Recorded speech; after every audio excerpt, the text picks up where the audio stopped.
같이 공독하겠습니다.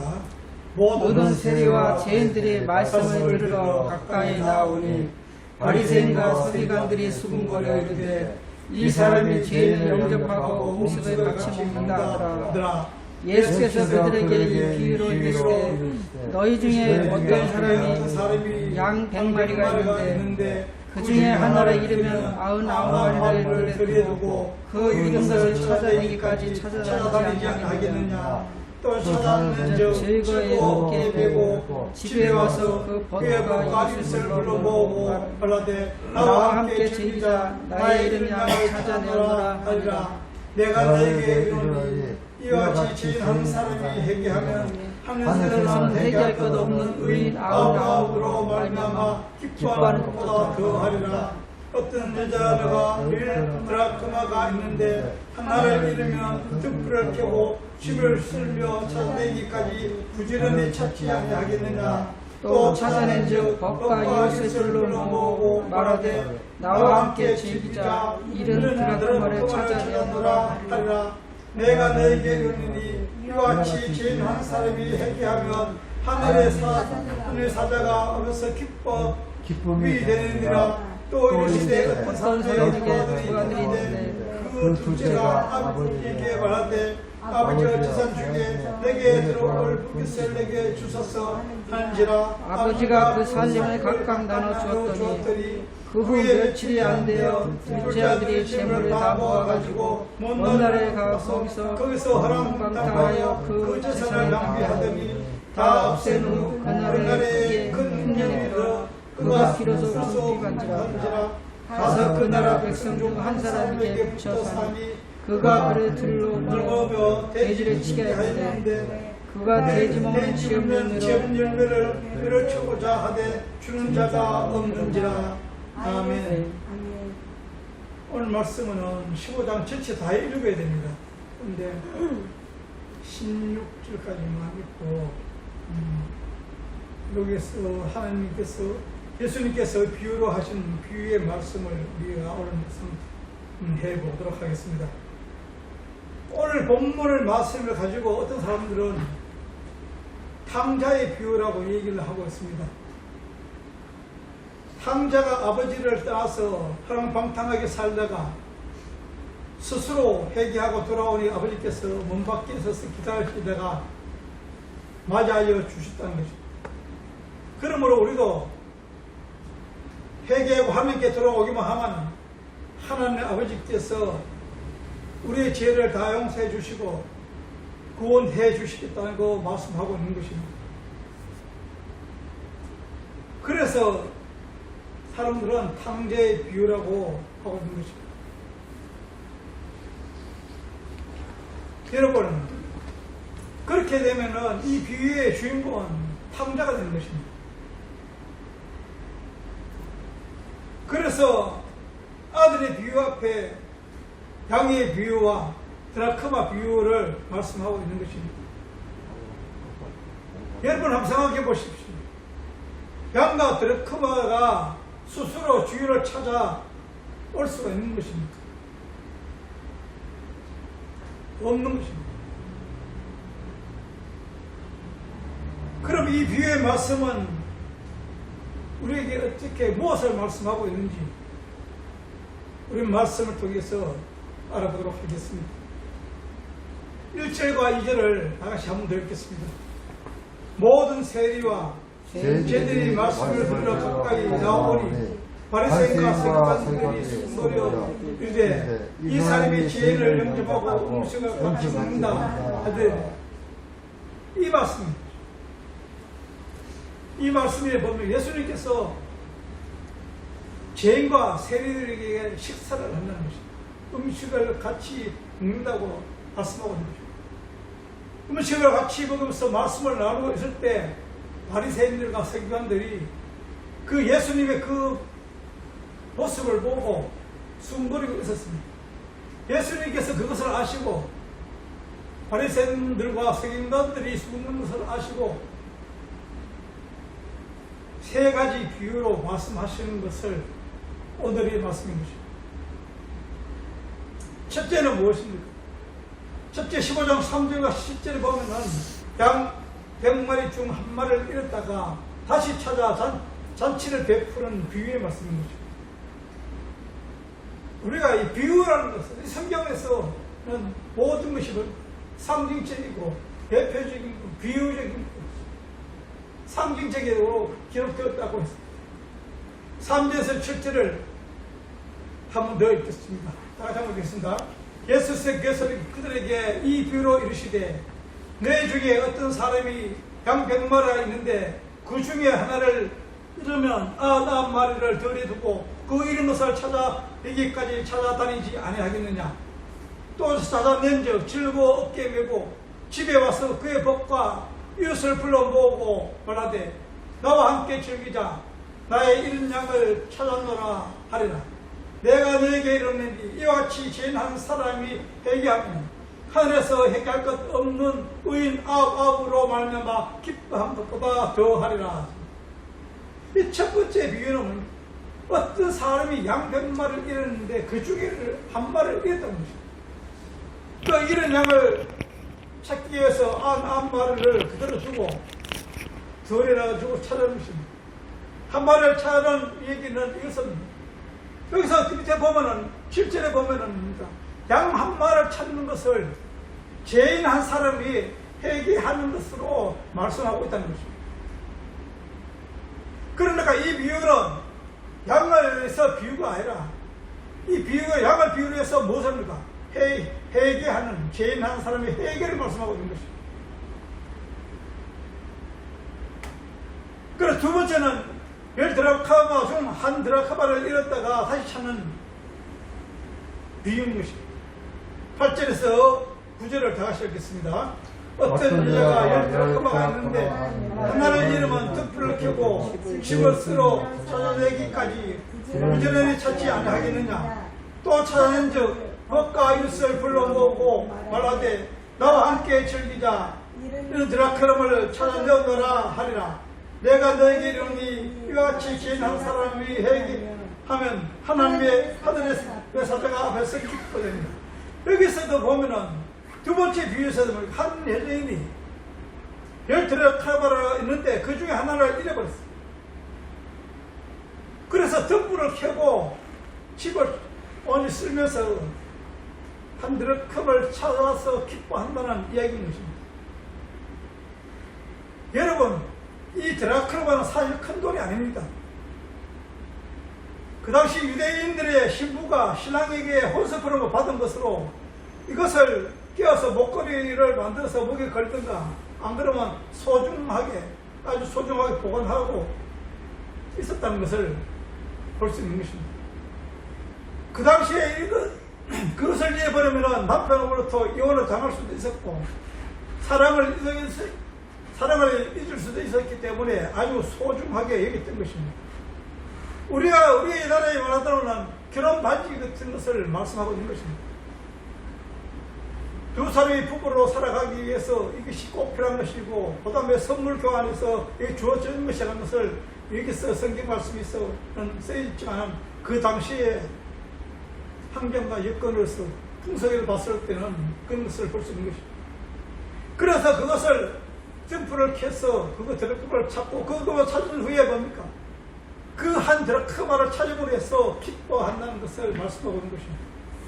그리고 10절에 보면은 여기서도 드라크마를 얘기하다가 죄인 한 사람이 회개하는 것으로 말씀하고 있는 것을 볼 수 있는 것입니다. 그러면 앞에서는 양과 두 번째 이 드라크마는 무엇을 비유를 하고 있습니까? 죄인 한 사람의 회개를 하는 것으로 비유하고 있는 것입니다. 그리고 세 번째, 두 아들 중 한 아들을 잃었다가 다시 찾는 것을 말씀하고 있는 것입니다. 누가복음 15장 11절에서 16절을 다 같이 읽어보겠습니다. 또 이르시되 어떤 사람이 두 아들이 있는데 그 둘째가 아버지에게 말하되 아버지여 재산 중에 내게 들어올 금빛을 내게 주소서 하는지라. 아버지가 그 산별 각각 나누어 주었더니 그 위에 며칠이 안 되어 둘째 아들의 채무를 다 모아가지고 먼 나라로 거기서 가서 거기서 그런 걸 당하여 그 재산을 다 낭비하더니 나 없앤 후에 그 나라에 크게 흉년이 들어 그가 비로소 흥격한지라.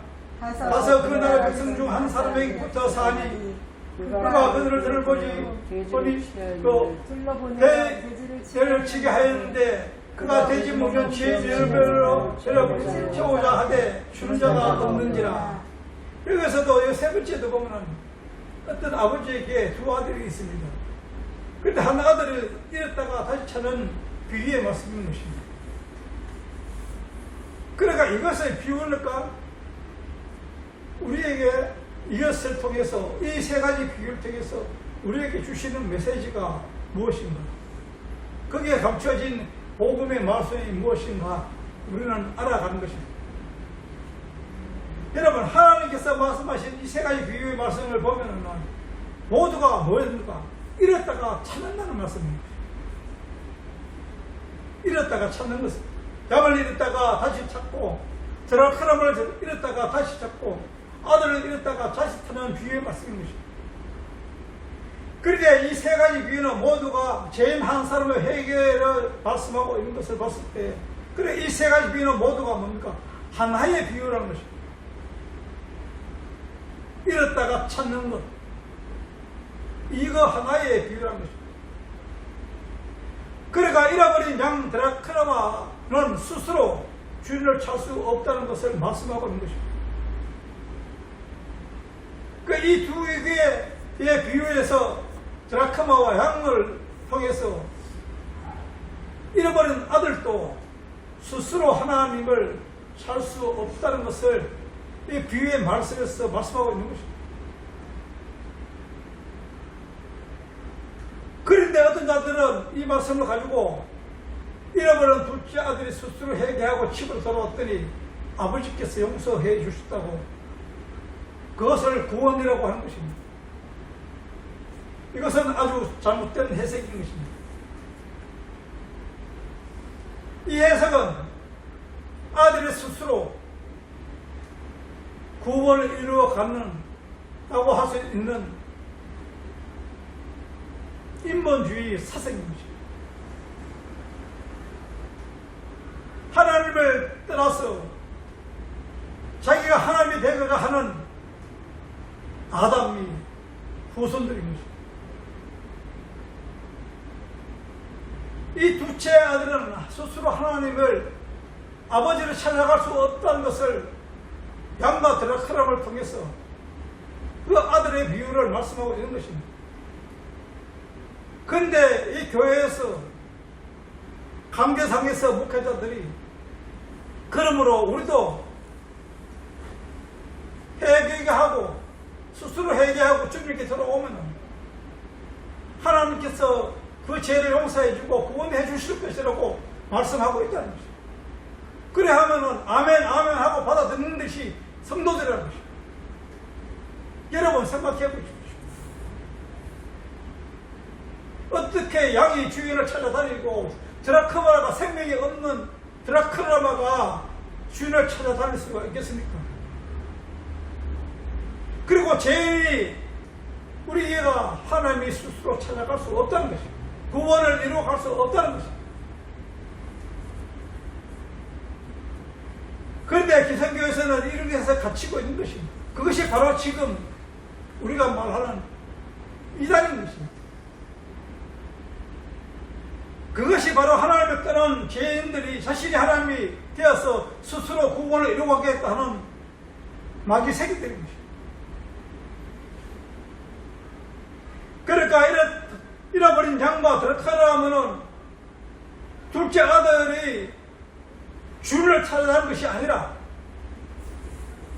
그들은 오래 참고 기다림 속에서 주인이 그들을 찾아오신 것입니다.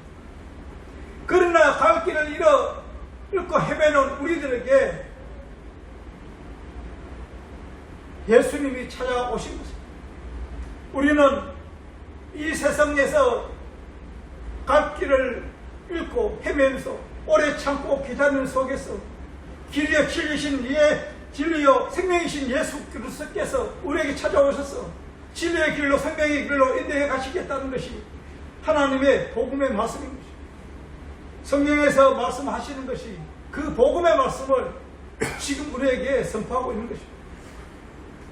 그래서 예수님께서는 잃어버렸던 양과 드라크람에 비해서 죄인 한 사람의 해결을 말씀하고 있는 것입니다.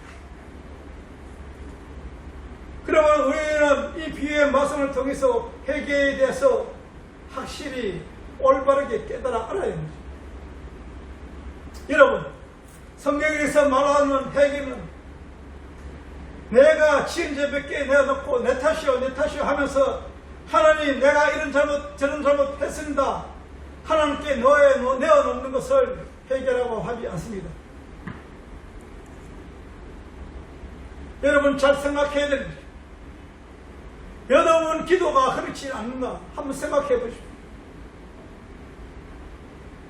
이런 것들은 우리들의 죄의 고백입니다. 그리고 반성입니다. 그러니까 우리의 이런 죄의 고백이나 반성은 우리를 구원할 수가 없습니다.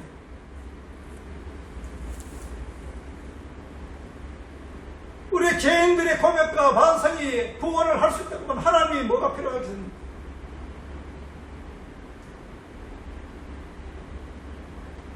우리가 심각하게 생각해야 되는 것입니다. 이 복음은 구원의 복음입니다.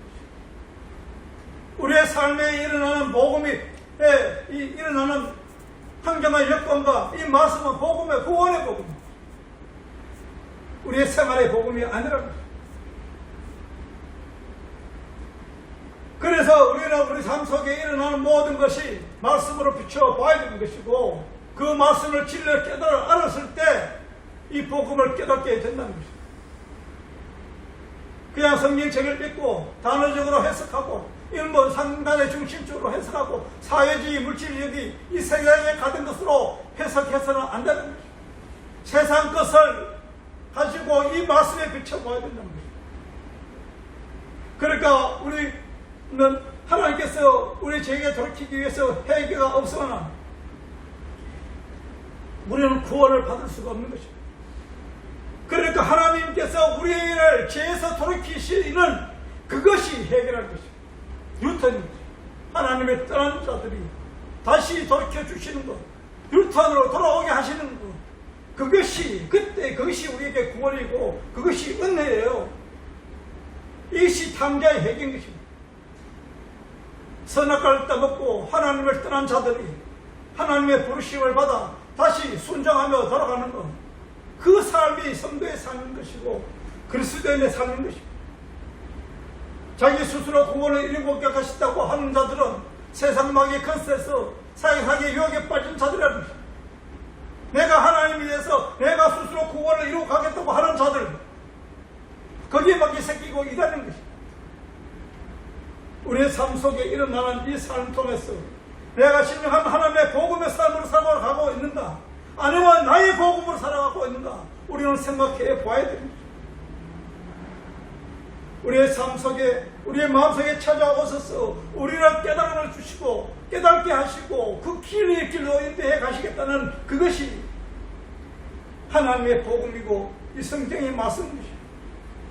그래서 이 세 가지 비유에서 모두 뭡니까? 양과 드라크라바, 그 다음에 탕자의 주인을 찾는 것이 아니라 주인이 찾는 것입니다.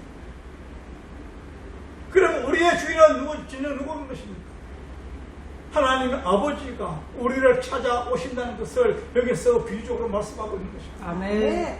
이 세 가지 비유는 하나님의 비유로서 하나님 한 분만이 우리를 구원해 주시겠다는 것을 우리는 믿어야 되는 것입니다. 그러면 우리가 어떻게 진리 가운데로 가게 되는지 요한복음 16장 13절을 보겠습니다.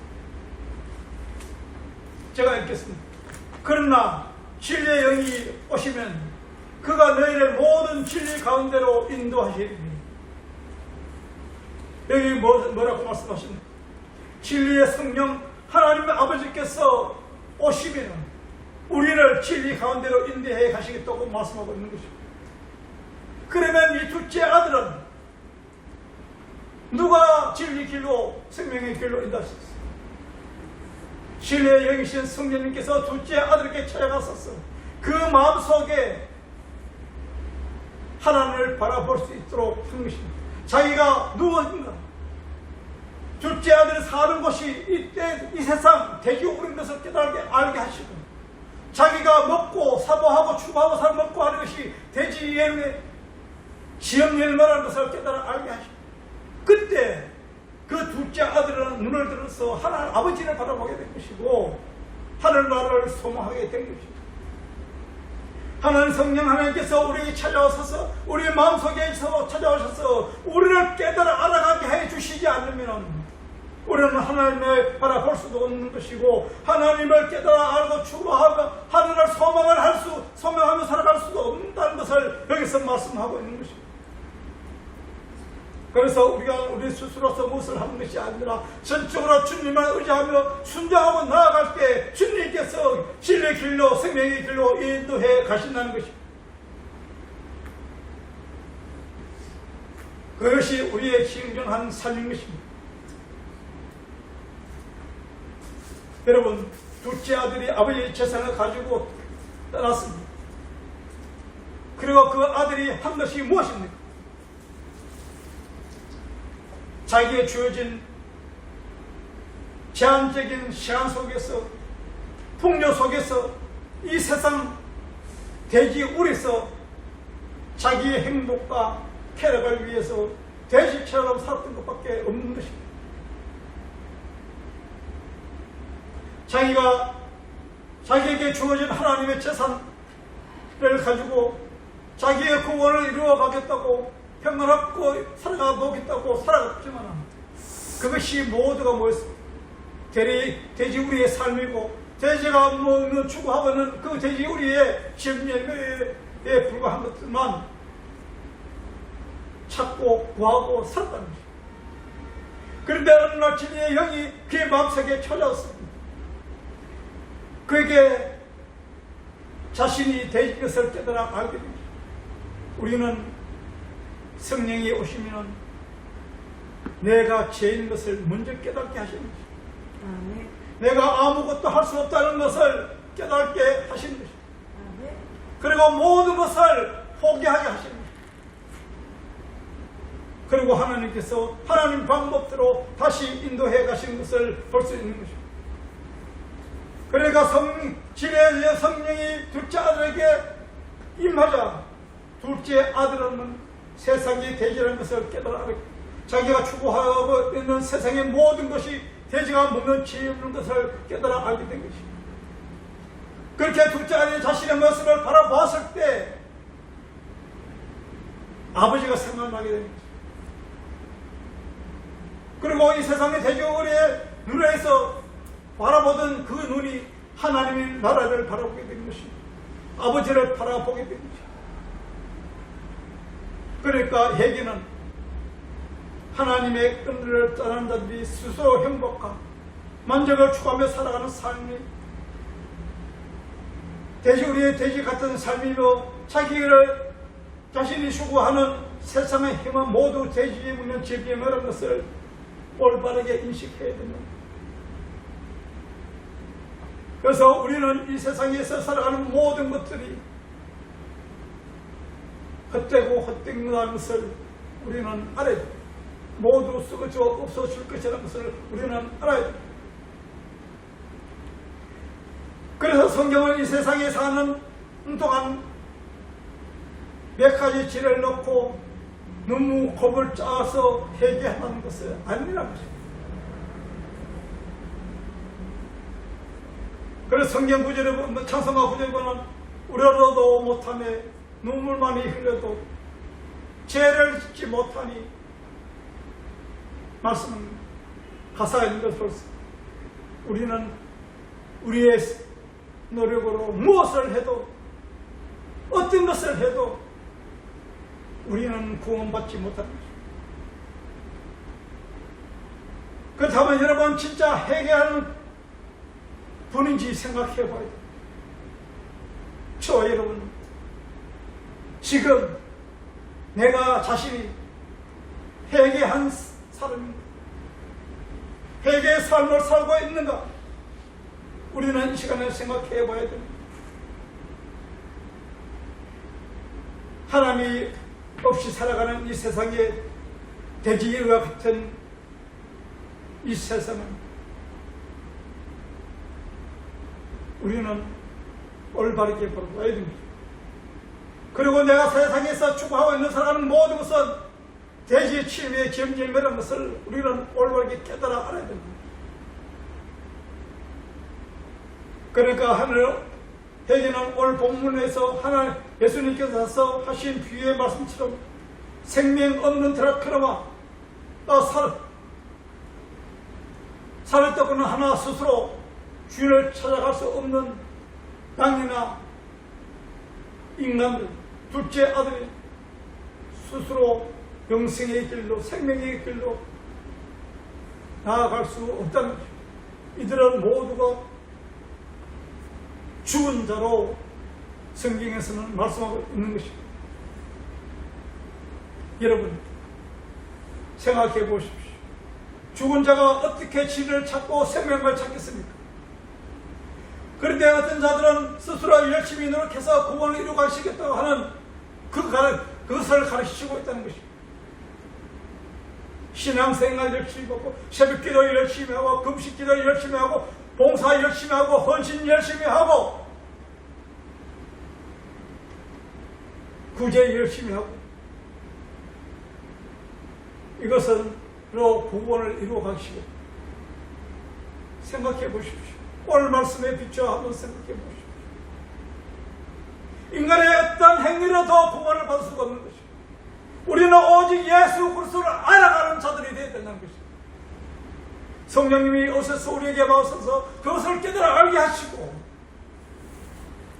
그것으로 인하여 내 자신이 누군 것을 깨달아 뒷그린 것을 깨달아 하시고, 흙에 존재하는 것을 깨달아 알게 하시고, 내가 아무것도 아닌 것을 깨달아 알게 하시고, 오직 구원은 예수 그리스도를 통하여 하나님의 은혜에게 주어진다는 것을 깨달아 알아가는 자들이 되어야 되는 것입니다. 아멘. 그것만 알면 되는 것입니다.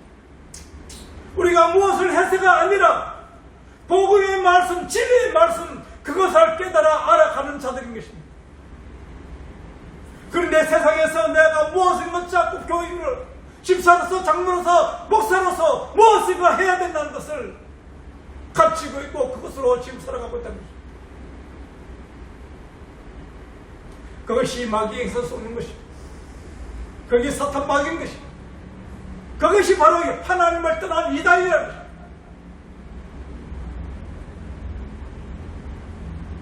그래서 예수께서는 유대인들이 개취급하고 있는 사마리아의 땅에 찾아갔습니다. 그 사마리아 땅에서 자신들에게 찾아오는 창기와 세리와 죄인들과 함께 음식을 먹었습니다. 그리고 예수님께서 이 비유로 바리새인들과 서기관들의 제자들에게 설명하고 있는 것입니다. 예수님께서 죄인들에게 찾아왔다는 것입니다. 개개취도 하지 않는 이방나라의 사마리아 땅에서 죄인들을 찾아왔다. 예수님이 갔을 때 그들이 예수님께 찾아와서 말씀을 들은 것입니다. 그때 예수님께서 무엇입니까? 음식을 같이 먹는 것입니다. 여러분 생각해 보세요. 음식을 먹는 것은 무엇을 말씀하고 있습니까? 예수님께서는 베들레헴이라는 떡집으로 오셨습니다. 탄생하셨습니다. 그래서 그것은 무엇을 말씀하고 있는 것입니까? 생명의 떡, 말씀의 떡, 영생의 떡으로 우리에게 주어진 것입니다. 그것을 먹음으로 해서 새 생명을 얻게 된다는 것을 말씀하고 있는 것입니다. 그래서 예수님께서는 그 성경에 대해서 떡을 나누는 것을 여러 군데서 말씀하고 있는 것을 볼 수 있는 것입니다. 오늘 본문 1장 2절 다시 한번 읽겠습니다. 모든 세리와 죄인들이 말씀을 들으러 가까이 나오니 바리새인과 서기관들이 순거로 이르되 이 사람이 죄인에 영접하고 음식을 같이 먹는다 하더라. 이것을 설명하고 있는 것입니다. 이것을 바리새인들과 서기관들에게 설명하시기 위해서 세 가지 비유로 예수님께서 말씀하신 것입니다. 여기서 보십시오. 유대인들이 개 취급한다 하지 않는 이 이방나라 사마리아 땅에서 예수님이 찾아가서 죄인들과 함께해서 음식을 나누어 먹는다는 것입니다. 양과 들어크르마 아들을 찾을새 기뻐하는 것, 잔치를 베푸는 것을 볼 수 있는 것입니다.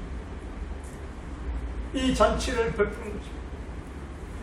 양을 찾았을 때도 기뻐하고 드라크마를 찾았을 때도 기뻐하고 둘째 아들을 찾았을 때도 기뻐서 잔치를 벌이는 것입니다. 예수님이 사마리아에서 지인들과 함께 식사하는 그 잔치, 그것이 혼인잔치로 등장하고 있는 것입니다. 여러분, 하나님께서 이것을 음식을 먹는 것을 비유로 여러 가지 말씀에서 있습니다.